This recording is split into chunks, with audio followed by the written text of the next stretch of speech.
This story begins in the year 1184 in a small town in France. A blacksmith named Balian is mourning the death of his wife, who took her own life after falling into deep depression following a miscarriage. One day, while Balian was working at his blacksmith shop, a group of Crusaders came and asked him to make horseshoes. Their leader, a nobleman named Godfrey, turned out to be Balian's biological father, the result of an affair with Balian's mother in the past. Burdened by guilt for only now revealing the truth, Godfrey invited Balian to join him on a journey to Jerusalem, promising a better life. However, Balian refused the offer, feeling tied to his homeland. Before leaving, Godfrey told him that if he ever changed his mind, he could follow them to the Holy Land. That night, Balian's half-brother insulted and cast him out of the village, calling him a disgrace. What hurt even more, Balian discovered that his wife's body had been beheaded before receiving a proper burial, and that her crucifix necklace was now being worn by his half-brother. In a fit of grief and rage, Balian killed him. After that, he decided to leave his village and follow his father, who was already on the road to Jerusalem. When they met,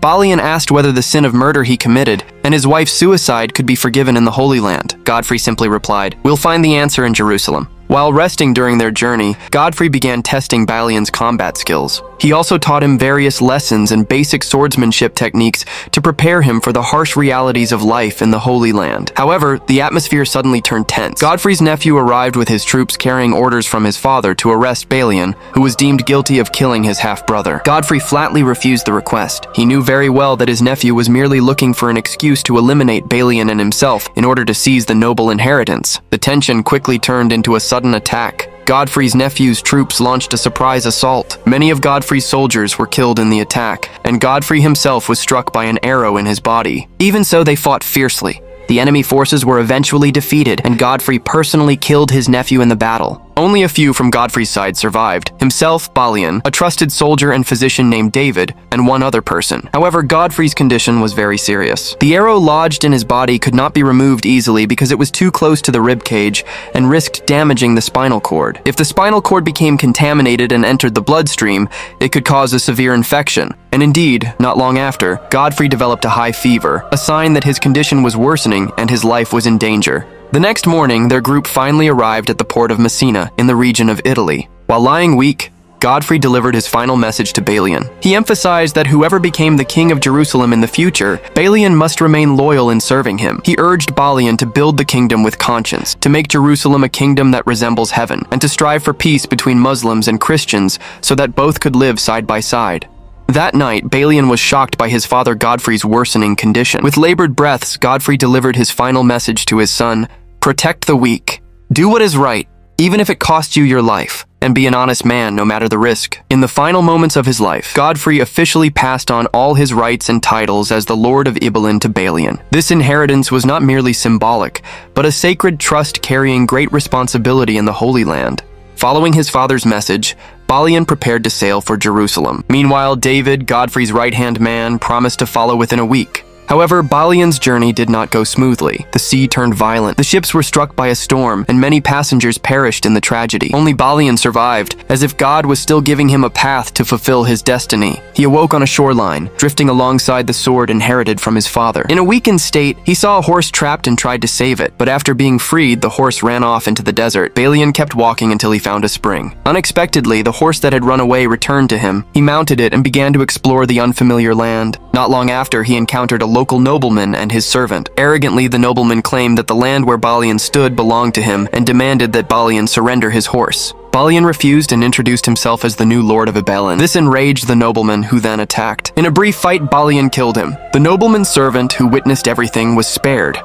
Take me to Jerusalem.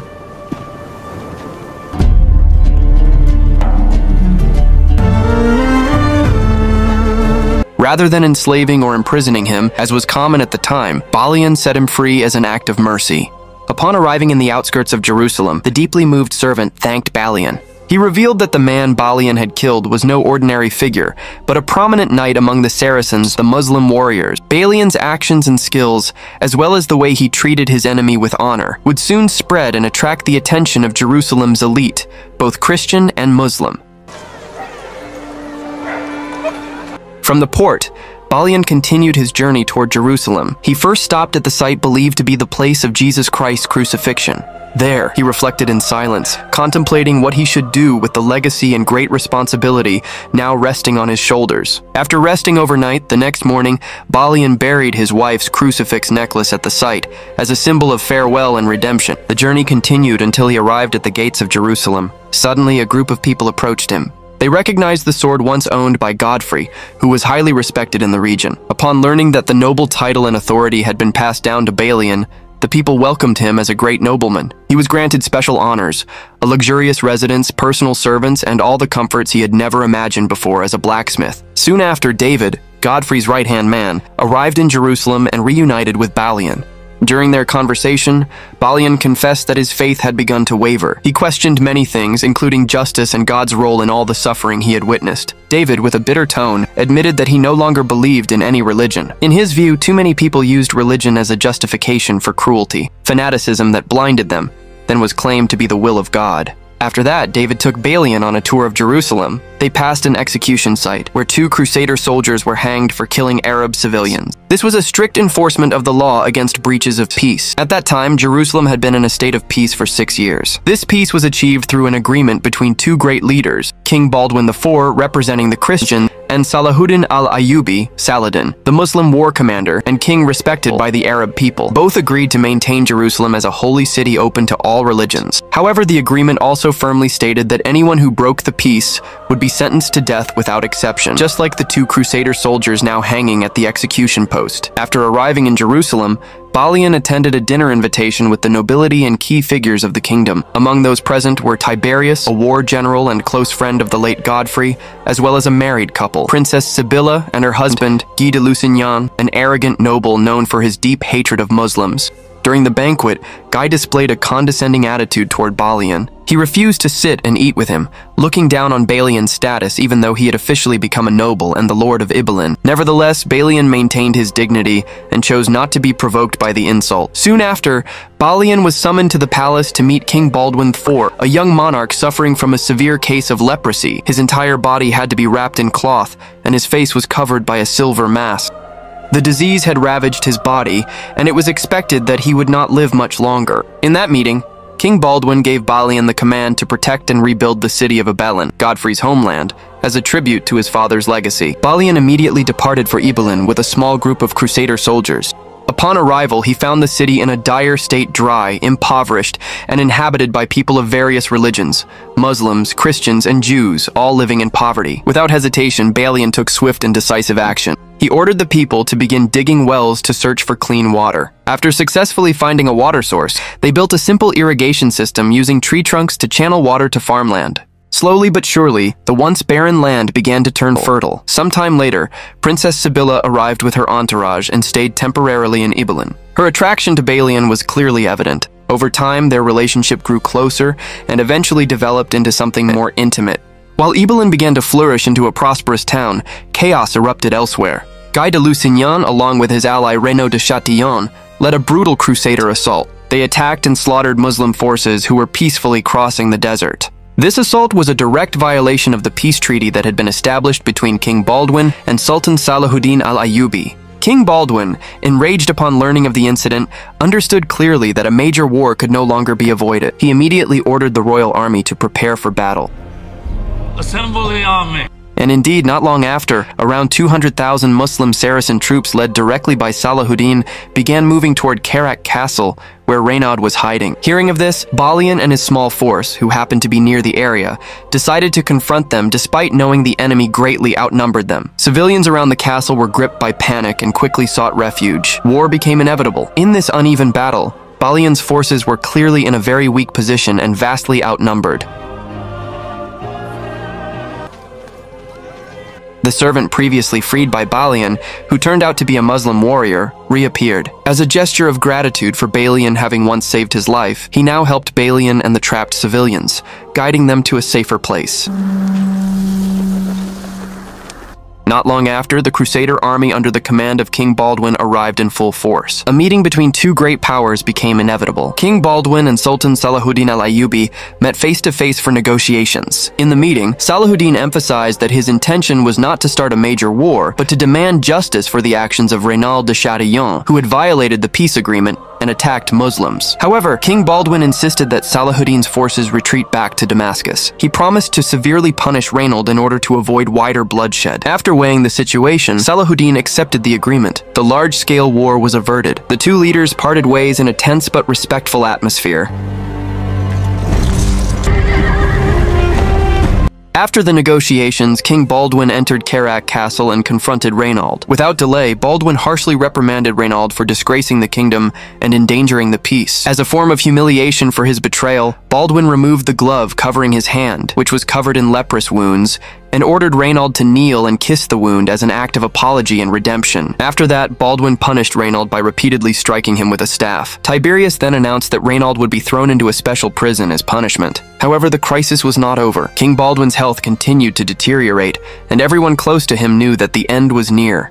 In this critical moment, the royal advisors urged that a successor to the throne be appointed immediately. Baldwin summoned his trusted people, including Balian. He was asked to marry his sister, Princess Sibylla, so that the royal throne would pass to someone safe and trustworthy. But Balian firmly refused the request. He did not want to take another man's wife. Since Sibylla was still married to Guy de Lusignan, this refusal placed the kingdom in a dilemma. In the end, Baldwin made a decision. The throne of Jerusalem would be passed on to Sibylla's young son, despite his very young age. This decision was made to prevent power from falling into the hands of Lusignan, who could destroy the fragile peace that had been built.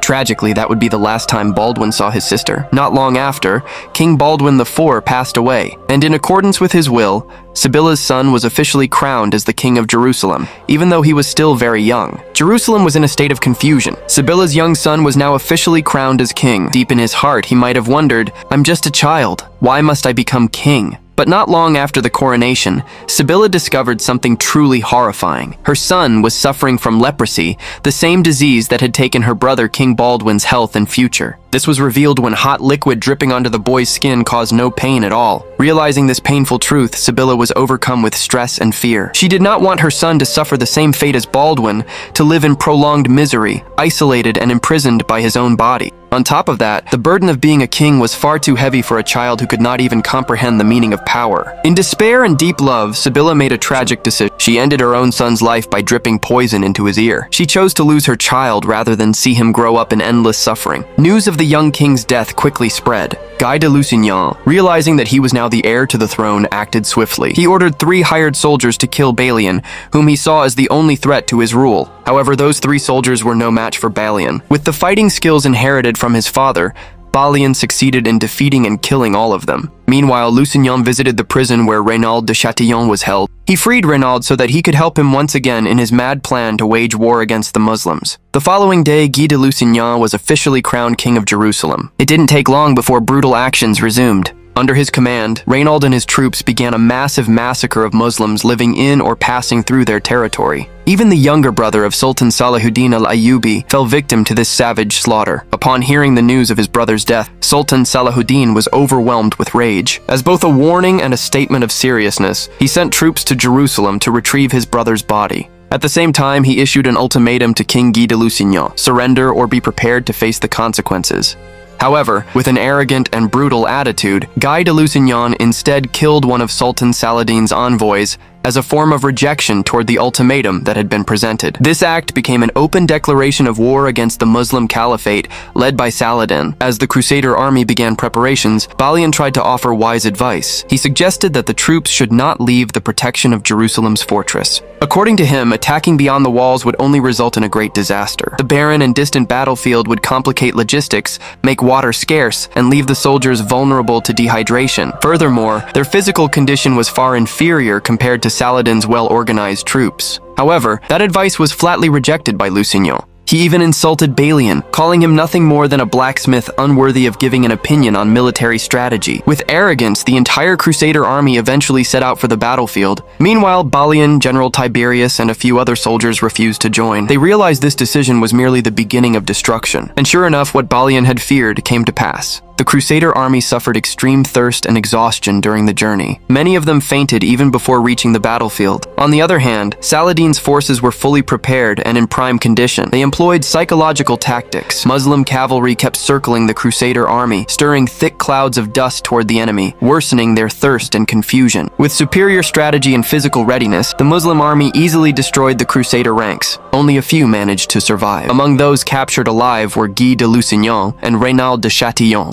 Saladin, who harbored a deep grudge against Reynald for his cruelty, immediately beheaded him without hesitation as a clear act of retribution. Because not a single messenger returned from the battlefield, Balian and Tiberius, along with their soldiers, set out to investigate. Upon arrival, they were greeted by a horrifying scene. The bodies of Crusader soldiers scattered across the battlefield, being devoured by vultures. The fall of the Crusader army had truly occurred, a disaster that could have been avoided if only pride had not blinded sound judgment. Tiberius, feeling that Jerusalem no longer had any hope, decided to leave the city. Meanwhile, Balian returned to the city to lead the remaining troops and devise a defense strategy against the massive assault from Saladin's approaching army. Their numbers were immense, truly a force of extraordinary scale. In a short time, Balian and the remaining fighters began preparing the city's defenses. He ordered traps to be set around the fortress, including pit traps and strategic positions for archers. In addition, he trained able-bodied civilians to wield weapons so they could fight when the time came. Balian stood before all the people of Jerusalem, soldiers, farmers, craftsmen, women, and children, and delivered a rousing speech.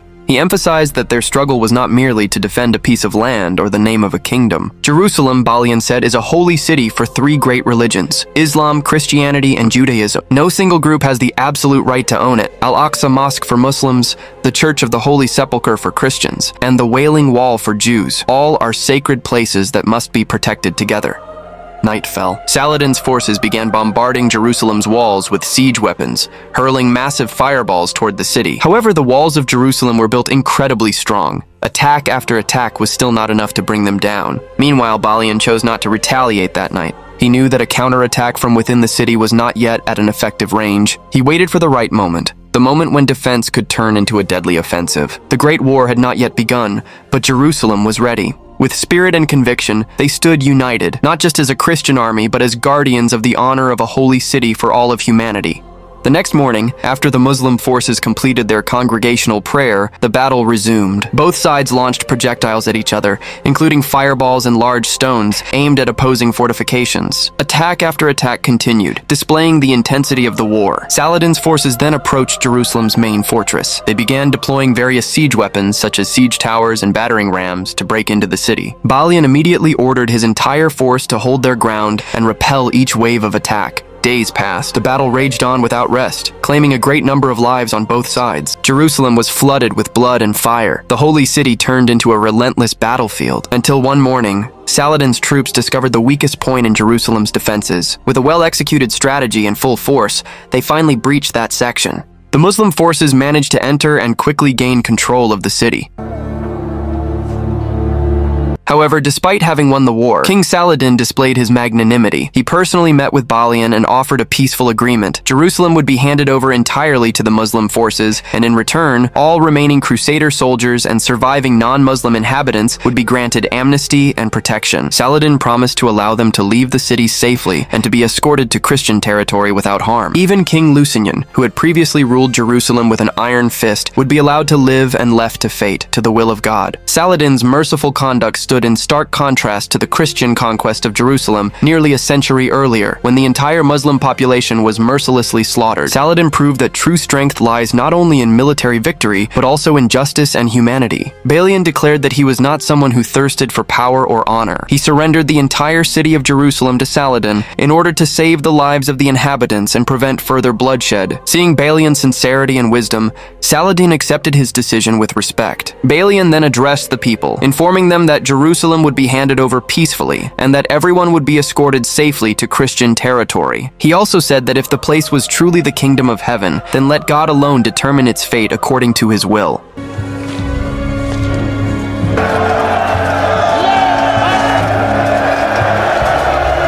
After the city of Jerusalem officially fell into the hands of the Muslim forces, Saladin entered one of the mosques in the city to offer deep gratitude for the victory and the peace that had been established. However, in the midst of that calm, Lusignan approached Balian and challenged him to a one-on-one duel, unwilling to accept Balian's decision to surrender the city without a final fight. A duel became inevitable. The battle was fierce, but in the end, Balian succeeded in defeating Lusignan. Even in victory, Balian did not kill his enemy. He chose to spare Lusignan's life and told him to rise as a true knight, someone who should protect, not destroy. Soon after, Balian left Jerusalem with the remaining citizens, heading to Christian territory under the promised escort. He invited Sibylla, the woman he loved, to come with him and live peacefully in his homeland, France. Several years later, a group of crusaders from England led directly by King Richard III came to meet Balian. They intended to persuade him to return to the Holy Land and fight to reclaim Jerusalem. However, Balian refused the invitation. He had let go of the life of a knight and chose to live simply as a blacksmith, spending his days in peace, far from ambition and bloodshed. At the end of the film, it is revealed that King Richard continued the war and fought for another 3 years. But in the end, the struggle concluded with a ceasefire agreement between him and Saladin. And nearly 1,000 years later, true peace in the land once called the Kingdom of Heaven